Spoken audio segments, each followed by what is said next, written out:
I played the two in college, and I played some two in Houston, and so it's definitely something that's not new to me. I'm kind of used to it, and I think it's just one of those things when we have both of us who like to push the ball. I mean, whoever it really gets outletted to, or whoever gets a rebound, can just push it up, and it makes you tougher to guard in transition.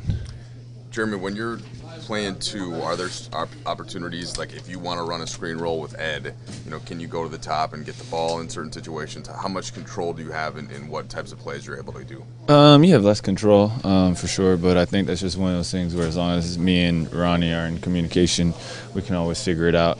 Not just that, too, but if I want to get him in a secondary pick and roll, where it's not just come down and get a pick and roll, either of us, we can call different plays and be creative where we can use the backside of an offensive set and then get to what we want to get to. So this is our first go at it tonight, and if we play again together the next game, hopefully we'll have a little more experience with it and be able to do more things.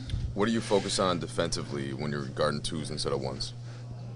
Usually I'll have twos are going to be a little slower, a little bigger, so just got to try to not let them gain ground on me, and maybe try to bother them with hands, or try to, pressure them a little bit more than I would maybe a one. Darren Williams had 15 assists, some pretty big buckets in the second half. What was the difficulty with that? I just think he did a good job controlling the game and kind of just controlled the tempo and got people where they needed to be, and so he was definitely a good floor general for their team. They were playing Joe Johnson at the 4 for a while there. With that kind of lineup, what does that present problem-wise? It's a problem because he's a space 4 and not just a shooter. He's a everything space 4 in terms of catching it and being able to put on the ground, step back, pull-ups, take it to the rim.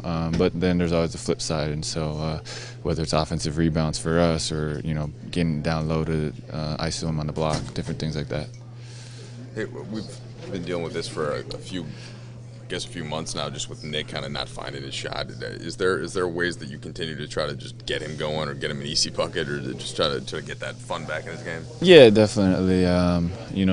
Trying to draw and kick to him and get him some open shots, and it's really hard sometimes because the other team is pretty much always trapping his pick and rolls, and they're playing a very aggressive style on him because they know what he's capable of, and so I feel like, I'm guessing, but I feel like every team's kind of like, all right, let's not let him get going today, and that's tough to play against sometimes. So we have to do a better job too, getting him easier shots. I'm trying to think back to today. He got, he took some tough ones, but he got some open ones. I think they'll come. They'll fall for him.